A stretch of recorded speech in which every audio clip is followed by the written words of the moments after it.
సర్వేపల్లి రాధాకృష్ణ గారి జయంతి సందర్భంగా ప్రభుత్వ ఉపాధ్యాయులనే కాదు ప్రైవేట్ ఉపాధ్యాయులను కూడా గౌరవించుకోవాలనేటువంటి ఉద్దేశంతో మనం ఈ కార్యక్రమాన్ని ఏర్పాటు చేసుకోవడం చాలా సంతోషంగా ఉంది. గత సంవత్సరం కూడా ఏర్పాటు చేసుకున్నాం. ప్రభుత్వ పాఠశాలకి చేశారు. మరి మేము కూడా గురువులమే కదా, గురువుల మధ్య భేదం ఉండదు కదా. ప్రభుత్వ ఉపాధ్యాయుడైనా ప్రైవేట్ ఉపాధ్యాయుడైనా ఇద్దరు ఒకటే, ఇద్దరు చేసేది బోధననే. ఇద్దరు కూడా పిల్లలను అద్భుతమైనటువంటి విద్యార్థులను తయారు చేసే కార్యక్రమం చేస్తూ ఉంటారు. గురువులంతా సమానమే. అది ప్రభుత్వ ఉపాధ్యాయులైనా ప్రైవేట్ ఉపాధ్యాయులైనా అందరూ కూడా సమాజంలో సమానమైనటువంటి హోదానే కలిగి ఉంటారు. నిజంగా పిల్లలకు విద్యార్థులకు ఏముంటుంది, గురువుగా చూస్తారు తప్ప ప్రభుత్వ గురువు అయితే ఒక తీరు, ప్రైవేట్ గురువు అయితే ఇంకో తీరైతే చూడడు కదా. అయితే ఈ గురు పూజోత్సవ సందర్భంగా ముందుగా మా ఉపాధ్యాయుడు అంతా మహిళలే ఎక్కున్నారు, అందరికీ శుభాకాంక్షలు. చాలా సంతోషం. మరి మన అధ్యక్షులు గౌరవనీయులు సోమేశ్వర్ రెడ్డి గారు, కార్యదర్శి శ్రీనివాస్ రెడ్డి గారు, వేదిక మీద ఉన్న ఎమ్మెల్సీ గారు డాక్టర్ యాదవ్ రెడ్డి గారు, వివిధ పాఠశాలల యాజమాన్యాలు, గార్జనర్స్ గారు, జర్నలిస్టులు అందరికీ మరొకసారి స్వాగతం తెలియజేస్తూ, సిద్దిపేట జిల్లా అంటే ఒక ప్రత్యేకత ఉంది. నిజంగా చెప్పాలంటే సిద్దిపేటకి ప్రతిష్ట దక్కింది, గౌరవం దక్కిందంటే మీ అందరి కృషి కూడా దాంట్లో ఉంది. ఎందుకు ఈ మాట అంటున్నా నేను, మీరు గత 5 సంవత్సరాలుగా చూస్తే ఎస్ఎస్సి ఫలితాలు వచ్చినాయంటే సిద్దిపేట అయితే ఫస్ట్ ప్లేస్ ఉన్నది, లేకపోతే సెకండ్ ప్లేస్, టాప్ లో ఉంటుంది సిద్దిపేట. 33 జిల్లాల తెలంగాణలో 10వ తరగతి పరీక్షా ఫలితాలు వచ్చినాయంటే ర్యాంకు వచ్చిందా రాదా అనే అనుమానం అవసరం లేదు. ఫస్ట్ ఉందా సెకండ్ ఉందా సిద్దిపేట అనేది చూసుకుంటాం మనం. నిజంగా ఈ ర్యాంకులు వచ్చినాయంటే ప్రభుత్వ పాఠశాలలతో పాటు ప్రైవేట్ స్కూళ్ళలో ఉండేటువంటి మీరు కూడా ఎంతో కష్టపడి బాగా చదువులు చెప్పడం ద్వారా, ఉత్తమమైన ఫలితాలు సాధించడం ద్వారా, మంచి ర్యాంకులు ఇవ్వడం ద్వారా ఈ సిద్దిపేట ప్రతిష్ట పెంచిన మా గురువులకు శిరస్సు వంచి నమస్కారం తెలియజేస్తాను. ఈసారి 10వ తరగతి పరీక్షా ఫలితాలు మీ అందరికీ తెలుసు. పోయినసారి 98.65 వస్తే ఈ సంవత్సరం 98.68 వచ్చింది. అంటే 0.03 ఎక్కువగానే వచ్చింది. కానీ కొద్ది 0.0లో సెకండ్ ప్లేస్ వచ్చింది. ఫస్ట్ వేరే వాళ్ళకి పోయి మనకు సెకండ్ వచ్చింది. నేను ఇక్కడ చెప్పాల్సింది ఏంటంటే, కొంతమంది మధ్య ఒక ముఖ్యమంత్రి గారు మాట్లాడుతూ ఏమన్నాడంటే ప్రభుత్వ గురువులు వేరే, ప్రైవేట్ గురువులు వేరే అన్ని వేరు చేసి మాట్లాడినట్టుగా రేవంత్ రెడ్డి గారి స్పీచ్ చూశాను ఈ మధ్య. బహుశా మీరు చూశారు. ఆయన ఏమంటాడంటే ప్రభుత్వ పాఠశాలలో ఉండే టీచర్లకు బాగా చదువు వస్తుంది, ప్రైవేట్ స్కూళ్ళలో చెప్పే టీచర్లకు చదువు రాదు అని మాట్లాడారు. అది చాలా దురదృష్టకరం, బాధకరం. నిజంగా చదువు రాకపోతే ఈ ర్యాంకులు ఎట్లా వస్తాయి? 99% రిజల్ట్ సిద్దిపేట నియోజకవర్గంలో ఏ రకంగా వస్తుంది అని నేను అడుగుతాను. ఒకరిని కించపరి, ఒకరిని మెచ్చుకునే ప్రాసెస్ లో ఇంకొకరిని కించపరచడం అనేటువంటిది మంచిది కాదు. జీతాలు తక్కువ ఉండొచ్చు, కానీ సామర్థ్యం మాత్రం మా ప్రైవేట్ టీచర్లకు ఏం తక్కువ లేదు. శాలరీలో వ్యత్యాసం ఉంది కానీ సామర్థ్యంలో వ్యత్యాసం లేదు, ఉన్నదా? అసలే లేదు. ఇంకా అద్భుతంగా ఒక రకంగా చెప్పాలంటే కొంతమంది అయితే చాలా బాగా చెప్తుంటారు. సో అట్లా ప్రభుత్వ టీచర్లు బాగా చెప్పేవాళ్ళు ఉంటారు, ప్రైవేట్ లో కూడా బాగా చెప్పేవాళ్ళు ఉంటారు. అంత మాత్రాన ముఖ్యమంత్రి ఒకరిని కించపరుస్తూ ఒకరిని తగ్గించే విధంగా మాట్లాడటం అనేది ఆయనకు తగదు. భవిష్యత్తులో అట్లా మాట్లాడద్దని కూడా నేను ఈ సందర్భంగా ఆయన తెలియజేస్తా ఉంటాను. సిద్దిపేట కాన్స్టిట్యూన్సీకి వస్తే ఎస్ఎస్సి రిజల్ట్స్ లో పోయినసారి 99.24% వచ్చింది, ఆల్మోస్ట్ 100. ఈ ర్యాంక్ 99.24 వచ్చి రాష్ట్రంలో అన్ని నియోజకవర్గాల కంటే అత్యధిక ఫలితాలు సాధించిన జిల్లా నియోజకవర్గం అది సిద్దిపేట కావడం నిజంగా నాకు ఎంతో గర్వకారణం. దాంట్లో మీ అందరి కృషి ఉంది. అందరూ సిద్దిపేట వైపు చూసే విధంగా చేశారంటే దాని వెనుక మీ అందరి కష్టం ఉంది, మీ అందరి కృషి కూడా ఉంది అని చెప్పి ఈ సందర్భంగా గుర్తు చేసుకోక తప్పదు. సో ఏది ఏమైనా ఇవాళ ప్రైవేట్ టీచర్స్ కూడా అందరూ బాగా చదివి బిఎస్సి చేసి, కొంతమంది ఎంఈడి కూడా చేసి, బిఈడి చేసి, ఎన్నో ట్రైనింగ్ చేసి, పండిట్ ట్రైనింగ్ తీసుకొని చాలా క్వాలిఫైడ్ టీచర్స్ ఉంటారు. ప్రభుత్వ ఉద్యోగాలు అందరికీ రాకపోవచ్చు, కొంతమంది ప్యాషన్ గా పనిచేసే వాళ్ళు ఉంటారు, కొంతమంది 4-5 బిఈడి ఎంఈడి చేసిన వాళ్ళు కలిసి వచ్చిన ప్రైవేట్ స్కూల్ పెట్టుకొని కూడా నడుపుతూ ఉంటారు. ఆశ్చర్యం ఏంటంటే ఈ రాష్ట్రంలో, మన తెలంగాణ రాష్ట్రంలో చూస్తే గవర్నమెంట్ స్కూళ్ళ కంటే ప్రైవేట్ స్కూళ్ళలో చదివే పిల్లలే ఎక్కువ. ఒకసారి లెక్కలు తీస్తే మన తెలంగాణ రాష్ట్రంలో ప్రైవేట్ స్కూళ్ళలో 34,05,000 మంది పిల్లలు చదువుతుంటే గవర్నమెంట్ స్కూళ్ళలో చదివేది 25,68,000. అంటే దాదాపు 9 లక్షల మంది ప్రైవేట్ పాఠశాలల్లో ఎక్కువగా చదువుతా ఉన్నారు. దానికి కారణాలు ఉండొచ్చు, కానీ ప్రైవేట్ పాఠశాల మీద కూడా ఒక నమ్మకం ఉండే, మా పిల్లలు ఇంగ్లీష్ లో బాగా మాట్లాడగలుగుతారు, మా పిల్లలు భవిష్యత్తులో అద్భుతంగా రాణించాలి అని పేరెంట్స్ కొంత ప్రైవేట్ స్కూల్స్ మీద నమ్మకాన్ని పెంచుకున్నారు. అఫ్ కోర్స్ గవర్నమెంట్ స్కూళ్ళలో కూడా ఈ మధ్య పోటీ పెరిగింది, ఇంగ్లీష్ మీడియం వచ్చింది, అక్కడ కూడా ప్రయత్నం జరుగుతాం, జరగట్లేదు.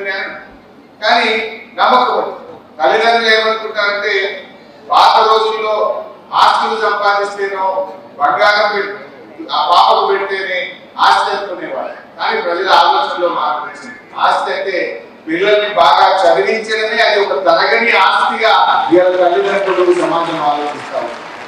మీరు అంతస్తులు ఆస్తులు ఇవ్వచ్చు, పిల్లలు రేపు దాన్ని కాపాడుకోవచ్చు, పోగొట్టుకోవచ్చు, కానీ తరగనిది ఎప్పటికీ పోనటువంటి ఆస్తి ఏదైతే ఉందంటే అది విద్య.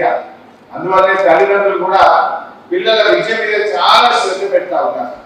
ఒక పూట అన్నం తక్కువ తినడానికైనా, ఒక ఖర్చు తక్కువ చేసుకోవడానికైనా ప్రిపేర్ అవుతున్నారు, కానీ పిల్లల చదువు విషయంలో తల్లిదండ్రులు కాంప్రమైజ్ అయితే. ఇది ముఖ్యంగా మన తెలుగు రాష్ట్రాల్లో కానీ, మన భారతదేశంలో కానీ చాలా ఫోకస్డ్ గా పిల్లల పట్ల తల్లిదండ్రులు బాగా ఆలోచిస్తా ఉన్నారు. సో అలాంటి ప్రైవేట్ విద్యాలయాలు ఈ రాష్ట్రంలో దాదాపు సగానికి సగం పిల్లలు ప్రైవేట్ స్కూల్లో చదువుతున్నారు. అంటే ప్రైవేట్ విద్యా వ్యవస్థ తెలంగాణ రాష్ట్రంలో ఎంత ముఖ్యమో అనేటువంటి దాన్ని వీళ్ళందరూ గమనించారు. ఏదో ప్రైవేట్ విద్యా వ్యవస్థ అంటే అది చిన్న చూపు చూడడము, దాన్ని తక్కువ చేసి చూసేటువంటి అవకాశం లేదు. ఎందుకంటే ప్రతి ఏటా 35 లక్షల మంది పిల్లల్ని చదివించేటువంటి వ్యవస్థ ఈ రోజు మన రాష్ట్రంలో ప్రైవేట్ చేతుల్లో ఉంది. దాన్ని తక్కువ చేయడము, చిన్నది చూడడం అనేది కరెక్ట్ గా. నిజంగా ప్రభుత్వాలు చేయాల్సిన పనిని ప్రైవేట్ విద్యా సంస్థలు కూడా చేస్తా ఉన్నాయి. ప్రైవేట్ విద్యా సంస్థలు కూడా ఒక గురుతరమైనటువంటి ఒక గొప్ప సామాజిక బాధ్యతను ఈ రోజు పోషిస్తా ఉన్నారు. ఇలా పిల్లల్లో మన ఇక్కడ అమెరికాలో ఒక ఆర్టికల్ వస్తే చదువుతా ఉంటాం. అమెరికాలో ఉండేటువంటి వాళ్ళలో భారతదేశం నుంచి పోయే జనాభాలో దాదాపు మెజారిటీ ప్రజలు తెలుగు ప్రజలే ఇలా అమెరికాలో ఉంటున్నారు. ఎంత బాగా చదువుకొని డాక్టర్లుగా, ఇంజనీర్లుగా, సాఫ్ట్వేర్ ప్రొఫెషనల్స్ గా ఎదిగి ఇవాళ మన వాళ్ళు అమెరికాలో వివిధ దేశాల్లో అద్భుతమైనటువంటి ప్రతిభను కనపరుస్తున్నారంటే విద్య మీద ఎంత ఫోకస్డ్ గా మనం పనిచేస్తున్నాం అనేది కూడా దీన్ని బట్టి మనకు అర్థమవుతాం. ప్రతి ఇంట్లో కూడా 2 పిల్లలు ఉంటే తప్పకుండా 2 చదివిస్తున్నారు. ఒక రకంగా మున్పట్లాగా 8 మంది పిల్లలు, 6 పిల్లలు, 5 పిల్లలు అయితే 1 లేదా 2 వచ్చేసి 1 లేదా 2 వచ్చి ఫోకస్డ్ గా పిల్లలు చదివించే కార్యక్రమం చేస్తారు. అఫ్ కోర్స్ దానికి ఒక సమస్య వస్తుంది. ఇప్పుడు భారతదేశంలో కాన్స్టిట్యూషన్ రీఆర్గనైజ్ చేస్తే తెలంగాణకు నష్టం వచ్చినట్టు 2 రకాలుగా నష్టం వస్తుంది. బాగా పనిచేసి ఆర్థికంగా పర్ క్యాపిటల్ ఇన్కమ్ లో తెలంగాణ నంబర్ 1 గా ఉండడం వల్ల కేంద్ర ప్రభుత్వం నుంచి గ్రాంట్ తక్కువ వస్తున్నాయి. ఎందుకు అంటే బీమారు రాష్ట్రాలకు ఇస్తాం, ఎవరైతే వెనుకబడ్డారో వాళ్ళకే ఇస్తాం అని ఆ బీహార్కు వాళ్ళకే ఇస్తున్నారు పైసలు. ఉత్తరప్రదేశ్ కు బీహార్కి ఇస్తున్నారు. ఈయంగా 75 ఏళ్ళే వాళ్ళు ఎంత పైలు రాదు, మనకి 75 ఏళ్ళ నుంచి వాళ్ళకే పెట్టుకుంటారు బీమారు రాష్ట్రాలు. మొన్నేదో 16వ ఆర్థిక సంఘం వస్తే పోయి చెప్పిన అదే ఎంతసేపు వాళ్ళకే పెట్టారు. మరి పని చేసుకోవడానికి కష్టపడి పైకి వచ్చినటువంటి వీరిని కూడా ముందుకు తీసుకుపోవాలి, కానీ మీరు వాళ్ళకి పెట్టడం వద్దలేదు. కానీ దానికి ఒక పద్ధతి ఉండాలి. మొత్తం వాళ్ళకే పెడితే మరి ఇలా బలికేపట్టే ఇన్కంలో బాగా పనిచేయడం తెలంగాణ పార్లమెంట్ శాపం కావద్దు, మా గురించి ఆలోచించండి అని చెప్పారు. ఇంకో విషయం ఇప్పుడు మనం అనుకున్నాం, మనం కుటుంబ నియంత్రణ పాటించి ఒకరు లేదా ఇద్దరు పిల్లలకు పరిమితమై మనం ఏం చేసినాం, బాగా చదివించడము, బాగా పిల్లల మీద ఫోకస్ పెట్టినాం. ఇప్పుడు ఏమైతుంది, దేశంలో కాన్స్టిట్యున్సీ రీఆర్గనైజ్ చేస్తుండట. వాళ్ళకేమో ఉత్తరప్రదేశ్ లా, బీహార్ లా, ఆ నార్త్ ఇండియాలో వాళ్ళ కుటుంబ నియంత్రణ పాటించలేదు. ఆడ జనాభా బాగా పెరిగింది. ఇప్పుడు ఆడ ఎంపీ సీట్లు పెరిగితే, ఎమ్మెల్యే సీట్లు పెరిగితే పార్లమెంట్ లో మళ్ళీ వాళ్ళదే డామినేషన్ అయిపోతుంది. మొదలే దక్షిణ భారతదేశం అంటే చిన్న చూపు. ఇప్పుడు ఏమైతుంది, దక్షిణ భారతదేశం ముఖ్యంగా కర్ణాటక, తమిళనాడు, తెలంగాణ, ఆంధ్రప్రదేశ్, కేరళ ఈ బాగా ప్రొడక్టివ్ స్టేట్స్, బాగా పనిచేసే స్టేట్స్. ప్రజలు కానీ కష్టపడి బాగా పైకి వస్తుంటారు. ఇప్పుడు ఏమైంది, మొత్తం దక్షిణ భారతదేశం తక్కువైతుంది, ఉత్తర భారతదేశంలో సీట్లు పెరుగుతున్నాయి. తెలంగాణ మంచి, ఈ దక్షిణ భారతదేశం కానీ తెలంగాణ కానీ మనం బాగా పనిచేయడం మనకు కష్టమైతుంది. కేంద్రం నుంచి నిధులు రావడంలో తక్కువ, రేపు సీట్లు కూడా తగ్గిపోతే మళ్ళీ అంతా నార్త్ ఇండియా డామినేషన్ అయిపోతుంది. ఒక రకంగా ఇది ఆలోచించాల్సిన అవసరం ఉంది. అందుకే మొన్న 16వ ఆర్థిక సంఘం చెప్పాను నేను చాలా గట్టిగా చెప్పేది, బాగా పనిచేసే వాళ్ళని మీరు ప్రోత్సహించాలి తప్ప మీరు ఎందుకు పనిచేస్తున్నారో అనే ఆలోచన మాలో కలిగితే దేశం ప్రగతి దెబ్బతింటుంది, దేశానికి నష్టం జరుగుతుంది. రెండూ చూడండి, వెనకబడ్డ వాళ్ళని చూడండి, పనిని, మంచితనాన్ని, పాజిటివ్నెస్ కూడా ప్రోత్సహించే బాధ్యత మీ మీద ఉంది అని చెప్పవలసిన అవసరం. అదే విషయం రేవంత్ రెడ్డి కూడా ఆలోచించారు. ప్రభుత్వ పాఠశాలలను బాగా వాటిని ఇంప్రూవ్ చేయి, పోటీతత్వాన్ని పెంచు. కానీ ప్రైవేట్ పాఠశాలని చిన్న చూపు చూడడము, ఆ టీచర్లను తక్కువ చేసి మాట్లాడడం అనేది మంచిది కాదని చెప్పి నేను ఆయనకు కూడా చెప్పడం జరుగుతాను. మరి ఈరోజు బెస్ట్ అవైలబుల్ స్కూల్స్ అని కూడా ఉంటాయి మీ దగ్గర. కొంతమంది ఎస్సీ ఎస్టీ స్టూడెంట్స్ ను ప్రైవేట్ స్కూల్లో చదివియాలని తల్లిదండ్రులు అనుకుంటారు. ఆర్థిక స్తోమత లేకపోతే గతంలో కేసీఆర్ గారు ఉన్నప్పుడు దాని డబ్బు కూడా కొంత పెంచాం, నంబర్ ఆఫ్ స్కూల్స్ కూడా కొంత పెంచాం. కానీ ప్రభుత్వం వచ్చిన తర్వాత 10 నెలల్లో 25,000 మంది పిల్లలు చదువుకునే బెస్ట్ అవైలబుల్ ప్రైవేట్ స్కూల్స్ కు ఒక్క పైసా కూడా విడుదల చేయలేదు. 10 నెలలు అయితే 10 పైసలు కూడా ఇవ్వలేదు. ఇప్పుడు ఆ స్కూల్స్ ఏం కావాలి, ఆ స్కూల్లో టీచర్లకు జీతం ఎట్టియాలి. ఆ ప్రైవేట్ స్కూల్స్ ముందే బాగా పోటీ, ఈ పోటీలో వాళ్ళ ఆ స్కూల్లో నిలబెట్టాలంటే ఈ ప్రభుత్వం ఏం చేయదలుచుకున్నది నేను అడుగుతా. ఉప ముఖ్యమంత్రి గారు ఎస్సీ ఎస్టీ స్టూడెంట్స్ అన్యాయం చేయడం వల్ల మీరే ఆర్థిక మంత్రి, మీరు నిధులు విడుదల చేయాలి కదా. బెస్ట్ అవైలబుల్ స్కూల్స్ 10 నెలలుగా 10 పైసలు ఇవ్వకపోవడం అంటే ఈ ప్రభుత్వం ప్రైవేట్ పాఠశాలని కావాలనే చిన్న చూపు చూస్తుందా, లేదా ఎస్సీ ఎస్టీలకు చిన్న చూపు చూస్తుందా? ఆ పిల్లలకు అన్నం పెట్టి హాస్టల్ అకామిడేషన్ ఇచ్చి ఆ పిల్లలకు చదువు చెప్పినటువంటి స్కూల్ చేసిన తప్పేంటి అని నేను అడుగుతా ఉన్నాను. మరి గతంలో ఒక నెల ఇంటికి వచ్చేది, కానీ ఇప్పుడు 10 నెలలు అయినా కూడా ఈ ప్రభుత్వం నిధులు విడుదల చేయక కొన్ని ప్రైవేట్ యాజమాన్యాలు ఆ స్కూళ్ళలో చదువు చెప్పే టీచర్లకు కూడా సగం జీతంతో అర్ధాకలితో పనిచేయాల్సినటువంటి పరిస్థితి ఏర్పడింది. ఇప్పటికైనా ప్రభుత్వం స్పందించాలి, ఈ బెస్ట్ అవైలబుల్ స్కూల్స్ నిధులు వెంటనే విడుదల చేయాలని చెప్పి కూడా నేను ఈ సందర్భంగా మీ అందరి పక్షాన ప్రభుత్వాన్ని కోరుతా ఉన్నాను. ఇక మిత్రులారా, మరి పోయినసారి మా శ్రీనివాస్ రెడ్డి గారు నాతో మాట్లాడుతూ ఓ మాట అన్నాడు, అన్న మా టీచర్లకు మేము ప్రభుత్వాన్ని 2 కోరికలు కోరుతున్నాం. ఒకటేమో మాకు హెల్త్ కార్డు కావాలి, రెండవదేమో మాకేమన్నా ఒక 10 లక్షల బీమా చేయండి అని చెప్పి ఈ 2 కోరికలు మేము ప్రభుత్వాన్ని కోరుతా ఉన్నామని చెప్పి గతంలో కోరారు. సరే, ఆ రోజు నేను ఏం చెప్పానంటే సిద్దిపేట జిల్లా మొత్తం నేను నా సొంత డబ్బులతో 5 లక్షల ఉచిత బీమా చేస్తా అని చెప్పి పోయినసారి చెప్పాను. చెప్పిన ప్రకారంగా దాన్ని అమలు కూడా చేశాను. ఒక 4 ఉపాధ్యాయులకు దానివల్ల లబ్ధి జరిగింది. ఆ కుటుంబాలకు 5 లక్షల రూపాయల ఆర్థిక సాయం జరిగిందని మిత్రులు చెప్తా ఉన్నారు. ఇప్పుడే మీ మిత్రులు వేదిక మీద కూర్చుంటే అన్నా మరి ఈ సంవత్సరం కూడా చేయాలి అని చెప్పి నన్ను అక్కడ అడుగుతా ఉన్నారు. సరే, తప్పకుండా మీరు కూడా ఎంతో ప్రేమతో ఆత్మీయంగా మమ్మల్ని ఆదరించారు. మీ ప్రేమ ఆదరాభిమానాలు మర్చిపో, ఈ జిల్లా గౌరవం పెంచారు, ఈ జిల్లా ప్రతిష్ట పెంచారు. తప్పకుండా ఇప్పటి నుంచి ప్రతి సంవత్సరం కూడా మీ యొక్క ఉచిత 5 లక్షల ఆరోగ్య బీమాను చేయించే బాధ్యత నేను తీసుకుంటానని చెప్పి ఈ సందర్భంగా మనం చెప్తా ఉన్నాం. మీతో కూడా ఒక మనవి, కొంచెం స్టాండర్డ్స్ పెంచండి. స్పోకెన్ ఇంగ్లీష్ లో కూడా పిల్లలకు కొంచెం క్వాలిటీ పెంచండి. పిల్లల్లో కొంత బిడియం కానీ పిల్లల్లో కొంత మాట్లాడే తత్వం పెంచాలి, బాగా పెంచాలి. ఫ్రీగా పిల్లలు మాట్లాడే విధంగా ఎంకరేజ్ చేయాలి. ఈ రోజు సమాజంలో ఎప్పుడైతే రెండు ఉన్నాయి, చదవడం ఎంత ముఖ్యమో చదివి దాని ఎక్స్ప్రెషన్ కూడా ఈక్వల్లీ ఇంపార్టెంట్. ఎక్స్ప్రెషన్ లేక మన పిల్లలు అక్కడక్కడ ఇబ్బంది పడతా ఉంటారు.